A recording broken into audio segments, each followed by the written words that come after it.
Hello everybody, welcome back to the channel. Thank you all so much for coming back and for watching this video. As always, my sources will be in the description. Please go and read them yourself. If you guys enjoy the video, please like, comment, and subscribe so that I can continue to do this. Today we're going to be talking about Abraham and Isaac, two of the founders, really the founder and his son of the faith of Christianity. But let's start with some historical context. This story takes place around 2000 BC, which, as we know, means that it's in the Bronze Age. If you've watched the previous videos, we've talked about the Bronze Age quite a bit.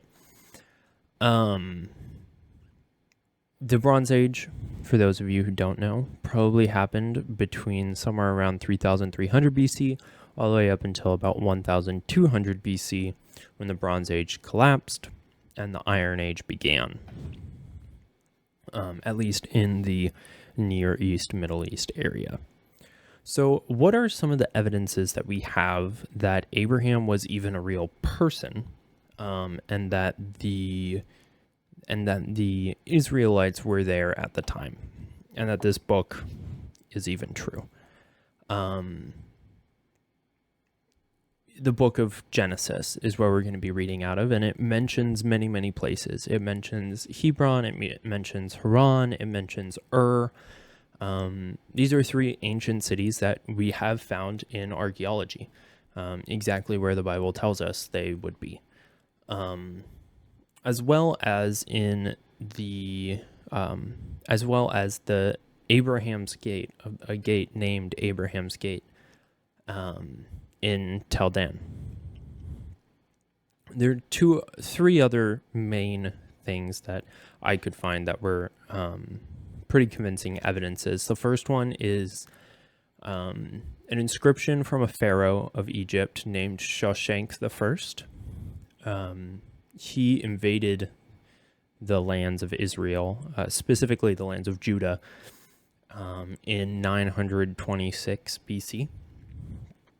And during that time, as he conquered through different areas of the land, he recorded where he conquered and things like that as a record of what he was able to do. And one of the places that he conquered was named the Fort of Abram, Abram, Abram, which was the name of Abraham before God changed it. We'll get to that in a minute. A second one is another Egyptian. It's the tomb of Nemhotep II. And in his tomb, there's a painting of Semitic merchants from Canaan, what is Israel today. It doesn't say that they were Israelites, but it does show that there were people from that region, from that time, which aligns with what the Bible tells us in Genesis chapter 12, chapters 42 and 43, and chapter 46. The final one is the Mari tablets. The Mari tablets were found in the city of Mari, which is in modern-day Syria. It was the capital of the Amorites. And these tablets mention the city of Nahor, which is most likely named after Abraham's grandfather, Nahor, an O instead of a U. And then they mention the city of Haran, which, again, is mentioned in the Bible and which we have found.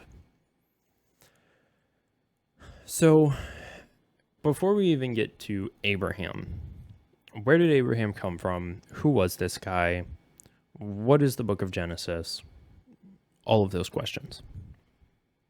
The book of Genesis, in my opinion, is one of the most packed books in the Old Testament, or even in the Bible in general. This book takes us all the way from before history began, before the creation of the universe, all the way up until the slavery in Egypt, which is thousands and thousands and thousands of years. So chapters 1 through 5 take us through the story of creation and the story of the two the first two humans, Adam and Eve. After that, chapters 6 through 11 take us through the story of Noah and the global flood that destroyed all life on earth to be rebuilt by Noah and his family. Chapters 12 through 25 are about Abram, who is later renamed Abraham by God. Chapters 25 through 35 talk about Abram's son Isaac. And then chapter 35 through 50 talk about Isaac's son Jacob, who is later renamed Israel. Abraham is one of the descendants of Shem. Shem, Ham, and Japheth were the three sons of Noah that were taken on the three sons of Noah that joined Noah and their wives all on the ark when the global flood happened.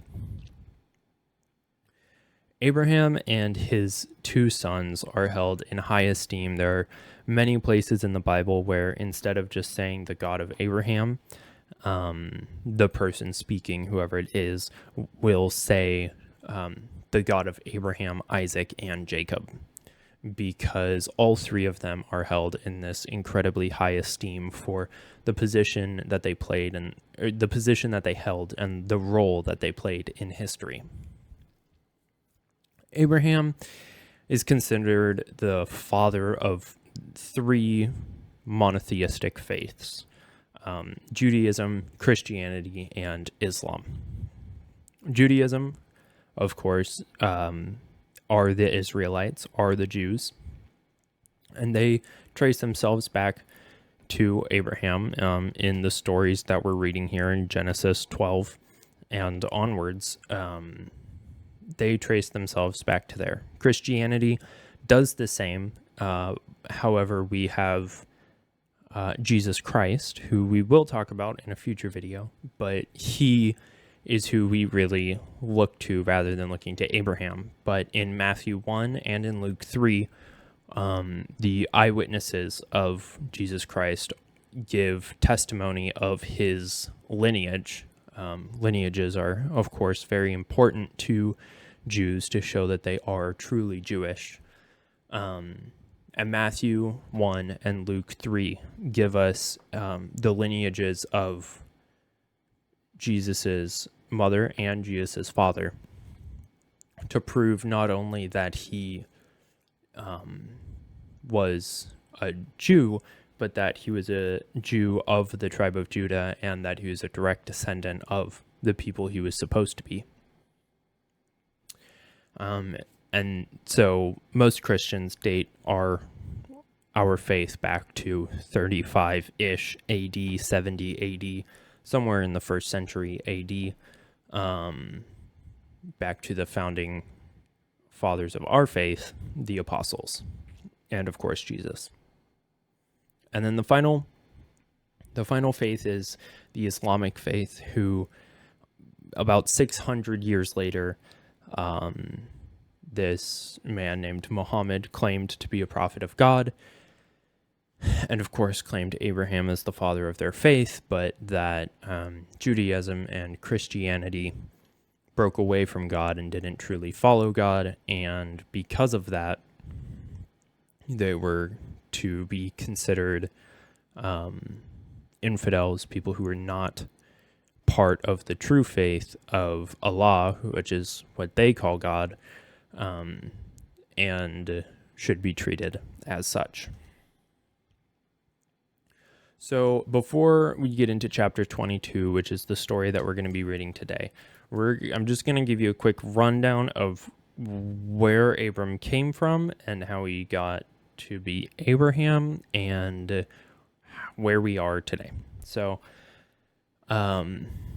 Genesis 12, God calls Abram out of the city of his father to go to a new land that he promises. Abram agrees and leaves with his wife Sarai, and they go, and there's this famine, and so they go to Egypt, and Abram sins in Egypt, and there's a whole ordeal about it, and so then they leave. And in chapter 13, he is in chapter 12 he leaves, but he leaves with his father and with his nephew Lot and Lot's family. In chapter 13, he separates from Lot. He gives Lot the choice between one area and another area. Lot chooses to go one way, and Abram goes the other. And then God reappears to Abram and reaffirms the promise. God reaffirms the promise a lot.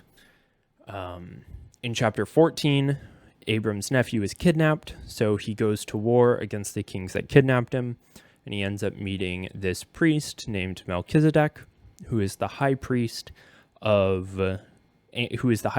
and king of the city of Salem, which is the future city of Jerusalem, but at the time was just named Salem. In chapter 15, God reveals himself again to Abram and reaffirms the promise again. In chapter 16, Sarai and Abram don't trust in God's promise to give them a son.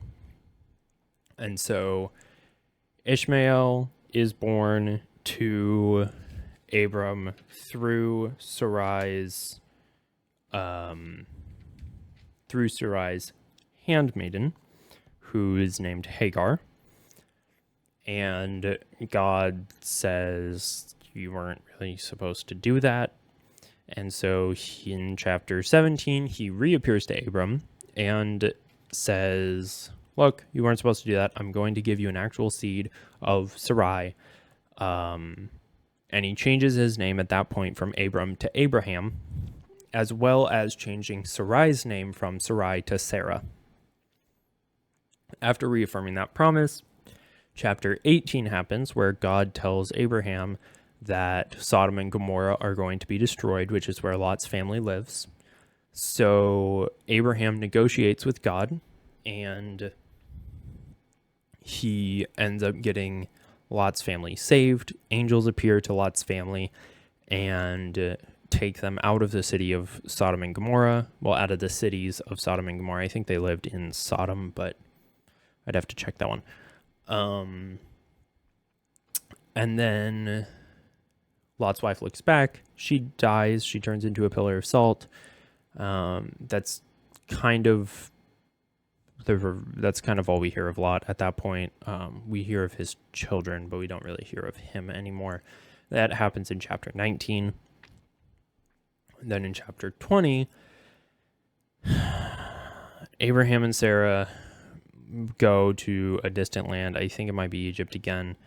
And they lie again, and then they come back.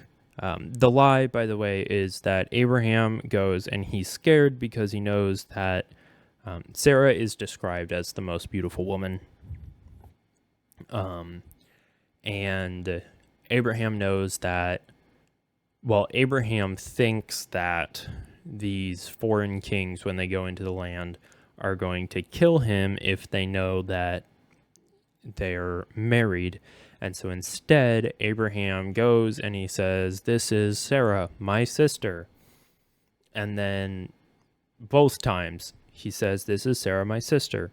And then they take Sarah to be one of their wives, like the king's wife. And then God shows up to the king and is like, don't do this. This is somebody's wife. And then the king gets mad and goes to Abraham and is like, what are you doing? Why are you giving me your wife? Why did you lie to me about saying that it was your sister? And he gets checked by these foreign kings. And then they leave afterwards. And then in chapter 21, Isaac finally is born to Sarah. And in a very old age, Abraham is 100. And Sarah is old. She's in her 90s.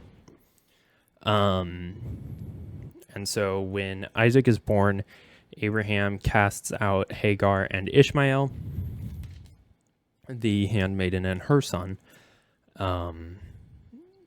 so that there would not be an issue with them growing up together. In editing, I realized that I did a fairly poor job of explaining why Ishmael and Hagar were cast out. Basically, there's a party that happens in Genesis 21 for Isaac to for Isaac being weaned. And Sarah sees Hagar and Ishmael there, and she goes to Abraham and she tells him to cast them out so that Isaac can be the heir, because technically Ishmael was the heir, even though he was born of Hagar and not of Sarah. And then God comes to Abraham and tells him, look, do what your wife says. The heir that I was speaking about was Isaac, but don't worry, I will take care of Ishmael and Hagar, and I will make a nation from Ishmael. And so then Abraham takes food and water and gives it to them, and then sends them on their way partway through Genesis 21.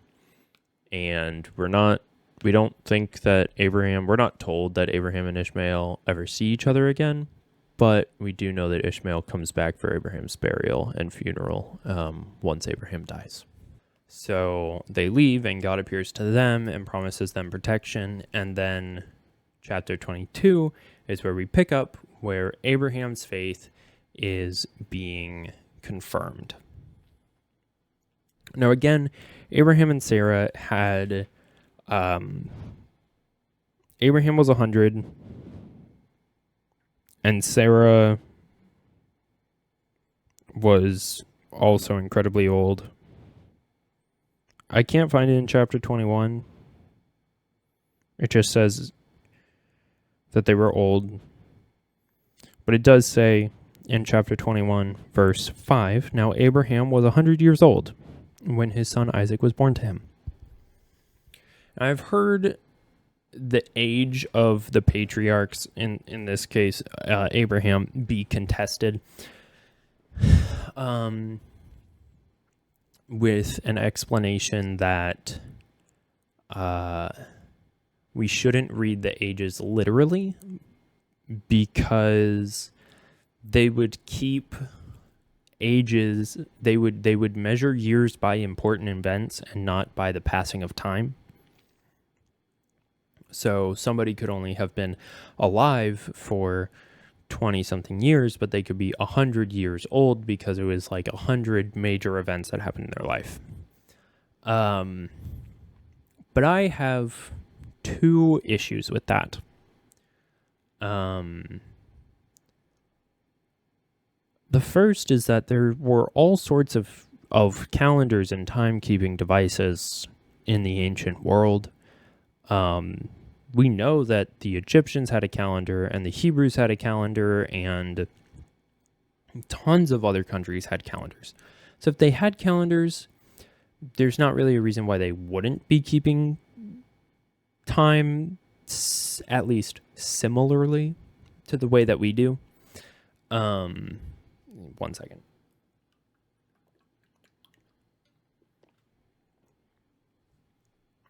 And then the second issue is the only other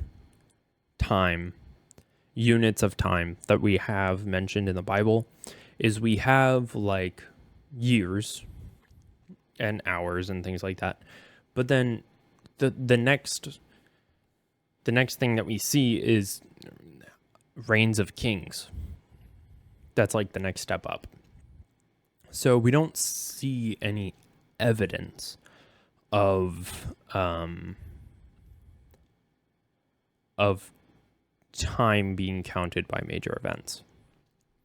And I think that this really boils down to exegesis versus eisegesis. This is what my theology, my Bible teacher in college would have called $10 theological words. But I'm going to give a pretty easy explanation of exegesis versus eisegesis. So exegesis, the word literally means to lead out, and eisegesis means to lead into. So basically the idea is that the only true way to interpret a text is through exegesis, reading the text and allowing the text to say what it says. Eisegesis is when you read a text, but you bring preconceived notions and other ideas into reading the text. And what happens is when you use something like eisegesis, is you end up forming the text to fit what you want it to say, rather than letting the text say what it does say. And then a branch off of exegesis is the idea to let Scripture interpret Scripture. What that means is,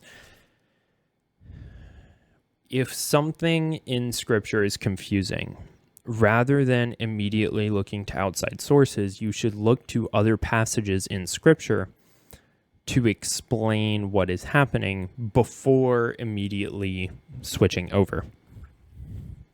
And so, how does those things tie back to Abraham's age?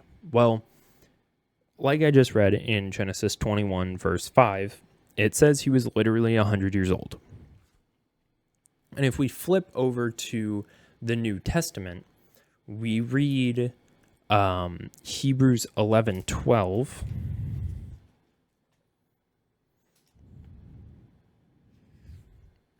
I missed it by one page. There we go. Which, when talking about Abraham, says, "Therefore, from one man, and him as good as dead, were born as many as the stars of the sky in multitude, innumerable as the sands, which is by the seashore." Which was God's promise to Abraham, that his descendants would be more than the stars and more than the sands. So the Bible clearly thinks that he was very old, and literally states that he was 100 years old. So I don't think that bringing outside ideas that we really don't have very heavy proof of would make sense to try to make the ages of people younger, especially in Genesis, where the ages of people capped out at over 900 years old, like Methuselah, when there's not really any proof of that, and rather reading it for exactly what it says seems to make a little bit more sense, in my opinion.